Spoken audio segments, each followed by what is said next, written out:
हाल ही में Saudi government ने हज़रत खदीजा का घर तोड़कर वहाँ टॉयलेट्स बना दिए। और इंटरेस्टिंग बात तो ये है कि वहाँ टॉयलेट्स की कोई ख़ास ज़रूरत भी नहीं थी। सिर्फ यही जगह नहीं, सऊदी अरबिया ने पिछले कुछ सालों में ऐसी कई नबी पाक के दौर की जगहों और मस्जिदों को डिस्ट्रॉय किया है। Adeel Ahmed of the Institute for Gulf Affairs in Washington DC का कहना है कि सऊदी हुकूमत इस्लामिक हिस्ट्री को डिस्ट्रॉय करना चाहती है। मदीना की 6 मस्जिदें जहाँ नबी पाक ने नमाज पढ़ी थी, इन मस्जिदों को भी लॉक्ड कर दिया गया है। इसके अलावा भी मदीना के नॉर्थ में उहद पहाड़, जहाँ पर नबी पाक को ज़ख्मी होने के बाद ले जाया गया था, इस जगह पर एक फेंस को लगा दिया गया है और उस फेंस पर लिखा है कि ये एक नॉर्मल पहाड़ है, दूसरे पहाड़ों की तरह। यहाँ तक कि एक 61 पेजेस की रिपोर्ट रिसेंटली पब्लिश्ड हुई है Saudi Arab journal of the royal presidency में, जिसमें नबी पाक के मकबरे को, जहाँ नबी पाक की कब्र है, उसे मस्जिद नबवी से हटाने की बात की जा रही थी। और यहाँ तक कि नबी पाक के मकबरे के पास बोर्ड लगे हैं जिन पर लिखा है कि ये नबी पाक की कब्र नहीं है। सऊदी हुकूमत ने 1985 से अब तक 90% रिलीजियस और हिस्टोरिकल साइट्स को डिस्ट्रॉय कर दिया है। 1801 में शिया की मुकद्दस जगह करबला और नजफ, जहाँ मेरे इमाम हुसैन अलैहिस्सलाम की शहादत हुई थी, अब्दुल अजीज़ इब्न अहमद इब्न सूद ने इस जगह पर हमला करके इमाम हुसैन के मज़ार को गिरा दिया और कई शिया मुसलमानों को कत्ल किया। लेकिन आखिर सऊदी गवर्नमेंट इन जगहों को क्यों तोड़ने में लगी है? इसकी वजह है वहाबिस्म फ़िरका। इस फ़िरके के मुताबिक किसी रिलीजियस जगह या कब्र पर जाना इंसान को शिरक की तरफ ले जाता है। लेकिन अगर किसी एक फ़िरके की ये सोच है तो इसका मतलब ये नहीं कि बाकी लोगों को भी इनकी सोच के मुताबिक चलना होगा।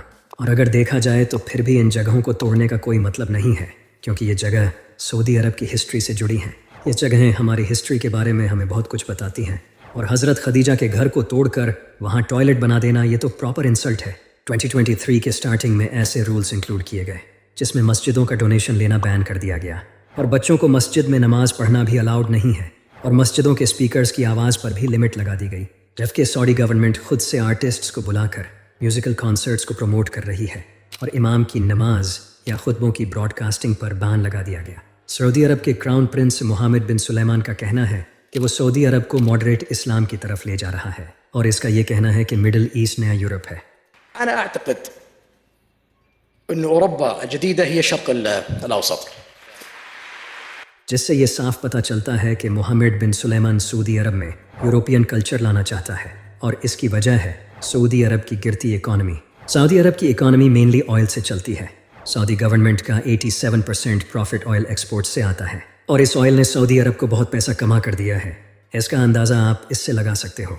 अरामको, जो कि सऊदी अरब की पेट्रोलियम और नेचुरल गैस कंपनी है, इसने 2022 में $535 बिलियन का प्रॉफिट जनरेट किया था।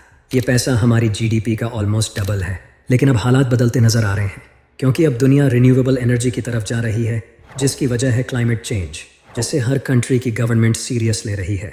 और इसी वजह से इलेक्ट्रिक कार्स पर टैक्सेस कम करके गवर्नमेंट इन्हें ग्रो कर रही हैं। सिर्फ क्लाइमेट चेंज ही नहीं, अब कंट्रीज़ ऑयल पर अपनी डिपेंडेंस को ख़त्म करना चाहते हैं, क्योंकि सऊदी अरब जैसे कंट्रीज़ ने मोनोपोली क्रिएट कर रखी है। अक्सर ये सप्लाई की शॉर्टेज करके महंगा ऑयल बेचते हैं, और ये बात यूरोपियन कंट्रीज़ को अच्छे से समझ आ चुकी है। हाल ही में सऊदी अरब की ऑयल इंडस्ट्री क्राइसिस फेस कर रही है, और ये बात सऊदी अरब को अच्छे से पता चल चुकी है कि वो अब सिर्फ ऑयल पर डिपेंड नहीं रह सकते। और वैसे भी इनके पास बस 60 साल के ही ऑयल रिजर्व्स बचे हैं। इसीलिए अब मोहम्मद बिन सुलेमान सऊदी अरब की इकॉनमी को ऑयल से हटाकर टूरिज़म, स्पोर्ट्स और दूसरे सेक्टर्स पर शिफ्ट कर रहा है। इसीलिए सऊदी अरब ने 2016 में विजन 2030 को पूरी दुनिया के सामने रिवील किया, जिसमें कई प्रोजेक्ट्स को रिवील किया, जिसमें से सबसे जो इंटरेस्टिंग प्रोजेक्ट था वो था नियम। जैसे ही इस प्रोजेक्ट की वीडियोस रिलीज़ की गई, पूरी दुनिया में इस प्रोजेक्ट की बातें होने लगीं, क्योंकि ये प्रोजेक्ट देखने में किसी फ्यूचरिस्टिक सिटी जैसा था। और इस प्रोजेक्ट को लेकर सऊदी गवर्नमेंट ने भी बहुत बड़े क्लेम किए थे, जैसा कि नियम में एक लिनियर सिटी बनाई जाएगी, द लाइन। ये 170 किलोमीटर्स लंबी और 200 किलोमीटर्स चौड़ी लाइन की शेप में सिटी होगी, जो कि बाहर से पूरी ग्लास से ढकी होगी, और इसमें 5 मिनट्स की वॉक पर आपको हर ज़रूरी चीज़ मिलेगी। इसके अलावा एक और प्रोजेक्ट है ऑक्सीगन, जो कि पानी पर बना दुनिया का सबसे बड़ा स्ट्रक्चर होगा, जो कि क्लेम किया गया है कि न्यूयॉर्क से 33 गुना बड़ा होगा, जो दुनिया के ग्लोबल ट्रेड का फोकल पॉइंट होगा। इसके अलावा ट्रोजिना प्रोजेक्ट भी बहुत इंटरेस्टिंग था, जो कि पहाड़ पर बना एक विलेज होगा, जिसमें लग्जरी रिजॉर्ट्स, स्टोर्स और रेस्टोरेंट होंगे। इन प्रोजेक्ट्स को रिवील करने के बाद सऊदी गवर्नमेंट का कहना है कि नियम सऊदी अरब में 2.5 लाख जॉब्स प्रोड्यूस करेगा, और इससे 6.3% सऊदी अरेबिया की GDP ग्रो होगी। लेकिन नियम की सैटेलाइट इमेजेस तो कुछ और ही कहती हैं। यह है नियम की रीसेंट टाइम की पिक्चर्स जो सैटेलाइट से ली गई हैं। इस पिक्चर में आप द लाइन प्रोजेक्ट को देख सकते हो, जिसकी अभी तक तो सिर्फ खुदाई ही चल रही है। सऊदी अरब ने न्यूम को 2016 में लॉन्च किया था और आज इस प्रोजेक्ट को 7 साल हो चुके हैं और सऊदी अरब को तो इसे 2030 तक कंप्लीट करना है। इस हिसाब से तो इस प्रोजेक्ट का आधा काम कंप्लीट हो जाना चाहिए, लेकिन आप देख सकते हो कि अभी तक तो यहाँ कोई ख़ास प्रोग्रेस नहीं हुई। बहुत से एक्सपर्ट्स का मानना है कि न्यूम सऊदी अरब में फॉरेन इन्वेस्टमेंट लाने का ज़रिया है, क्योंकि सऊदी अरब ने न्यूम को लेकर बहुत बड़े क्लेम किए हैं जो करना अभी तो सऊदी अरब के लिए इम्पॉसिबल लगता है। सऊदी गवर्नमेंट ने क्लेम किया है कि न्यूम दुनिया का most food self sufficient city होगा, जबकि सऊदी अरब खुद 80% फूड इंपोर्ट करता है। इसके अलावा भी सऊदी गवर्नमेंट का क्लेम है कि वो 50% इलेक्ट्रिसिटी रिन्यूएबल एनर्जी से जनरेट करेंगे 2030 तक, जबकि 2019 में सिर्फ 0.1% इलेक्ट्रिसिटी जनरेट हुई थी।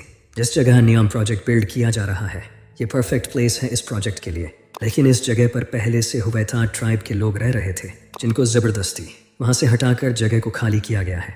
इनमें से एक इंसान जिसका नाम था अब्दुल रहीम अल हुवैती, उसने अप्रैल 2020 में वीडियो पोस्ट की जिसमें बताया कि उसे ज़बरदस्ती उस जगह से हटाया गया था और इसके कुछ दिन बाद सऊदी सिक्योरिटी फोर्सेस ने उसे शूट कर दिया। और ऐसा पहली बार नहीं है, सऊदी गवर्नमेंट हमेशा से ऐसा ही करती आई है, फिर चाहे इस्लामिक प्लेसेस को डिस्ट्रॉय करना हो या फिर किसी को कत्ल करना। 2022 को सऊदी गवर्नमेंट ने 81 लोगों को कत्ल कर दिया, इन पर कोई मुकदमा भी नहीं चलाया गया। इसी तरह 41 शिया को भी सऊदी गवर्नमेंट ने कत्ल कर दिया। अक्टूबर 2018 को सऊदी गवर्नमेंट के एजेंट्स ने जमाल खाशोगी को कत्ल कर दिया। जमाल खाशोगी एक जर्नलिस्ट था। सऊदी गवर्नमेंट ने जमाल को मारकर उसकी बॉडी को डिस्पोज कर दिया, लेकिन जमाल खाशोगी के आखिरी अल्फाज को रिकॉर्ड कर लिया गया था जो कि बाद में पब्लिक हो गए। द न्यूयॉर्क टाइम्स की रिपोर्ट के मुताबिक ये कत्ल क्राउन प्रिंस मोहम्मद बिन सुलेमान के कहने पर किया गया था। मोहम्मद बिन सुलेमान का कहना है कि वो इस मर्डर की पूरी जिम्मेदारी लेते हैं, लेकिन ये मर्डर उनके कहने पर नहीं किया गया। Absolutely not. This was a heinous crime. But I take full responsibility as a leader in Saudi Arabia. इस मर्डर के बाद मोहम्मद बिन सुलेमान की रेप्यूटेशन पूरी दुनिया में ख़राब हुई। इन्हीं ह्यूमन राइट्स वायोलेशन की वजह से सऊदी अरब में फॉरेन इन्वेस्टमेंट आना कम हो गई और अब मोहम्मद बिन सुलेमान अपनी इस रेप्यूटेशन को सही करने के लिए स्पोर्ट्स का सहारा ले रहा है। सऊदी अरब ने कई स्पोर्ट्स लीग रिसेंट टाइम में खरीदे हैं, जैसा कि international golf competition formula 1 franchise और न्यूकासल यूनाइटेड FC। लेकिन आखिर स्पोर्ट्स कैसे सऊदी अरब की रेप्यूटेशन को बेटर कर सकता है? इसे स्पोर्ट्स वॉशिंग कहा जाता है, जहां कंट्रीज़ बड़े स्पोर्ट्स टूर्नामेंट होस्ट करके अपनी इमेज को बेहतर शो करते हैं, क्योंकि स्पोर्ट लोगों में यूनिटी लाता है। रसिया, कतार और चाइना ने इसी सेम स्ट्रेटजी का यूज़ करके अपनी इमेज को बेहतर किया है। इसी वजह से सऊदी अरब अब बिलियंस ऑफ डॉलर्स खर्च करके अपनी इमेज को बेहतर करने के चक्कर में है। Well, if sport washing going to increase my GDP by 1%, and then I will continue doing sport washing. You're okay with that term? I don't care. I have 1% growth of GDP from sport. इसकी एक और वजह यह भी हो सकती है कि सऊदी अरब अपनी इकोनॉमी को डाइवर्सिफाई करना चाहता है। सऊदी अरब भी अब वही कर रहा है जो पहले दुबई ने किया था। दुबई को भी 1990 में ये पता चल चुका था कि वो अपनी इकोनॉमी को ऑयल पर डिपेंडेंट नहीं रख सकते, इसीलिए उन्होंने आज अपने कंट्री को ऑयल से हटाकर टूरिज़्म जैसे अलग अलग सेक्टर्स पर डाइवर्सिफाई किया। और आज आप देख सकते हो कि दुबई की टोटल इकोनॉमी का 1% ही ऑयल गैस पर डिपेंडेंट है। इसी वजह से मोहम्मद बिन सुलेमान इस्लामिक रूल्स को ख़त्म कर रहा है, क्योंकि उसे पता है कि ऐसे रूल्स से उनका टूरिज़्म कभी ग्रो नहीं होगा।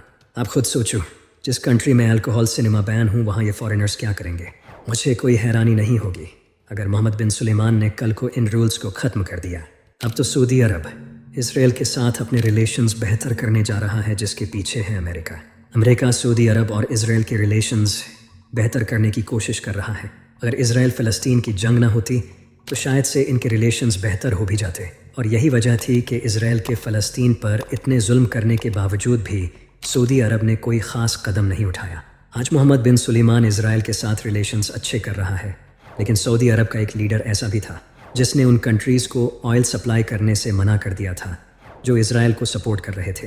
1973 में किंग फैसल ने दूसरे अरब कंट्रीज़ के साथ मिलकर ऑयल एम्बार्गो लॉन्च किया और उन कंट्रीज़ को ऑयल देने से मना कर दिया जो इसराइल को सपोर्ट कर रहे थे, जिसमें अमेरिका भी शामिल था। आज सऊदी अरब उसी इस्लाम से दूर भाग रहा है जिसने उसे इतना कुछ दिया है। नबी पाक ने फरमाया था कि क़यामत के नज़दीक अरब के चरवाहे बड़ी बड़ी इमारतें बनाएंगे, और आज आप देख सकते हो कि दुनिया की सबसे बड़ी इमारत भी सऊदी अरब में है। آج ان عرب کے لوگوں کے پاس سب کچھ ہے، لیکن ان پر بہت جلد برا وقت آنے والا ہے۔ ایک دن نبی پاک نیند سے اٹھے، آپ کا چہرہ لال ہو چکا تھا۔ آپ نے فرمایا کہ عرب پر تباہی ہے اس برائی سے جو ان کے قریب پہنچ چکی ہے۔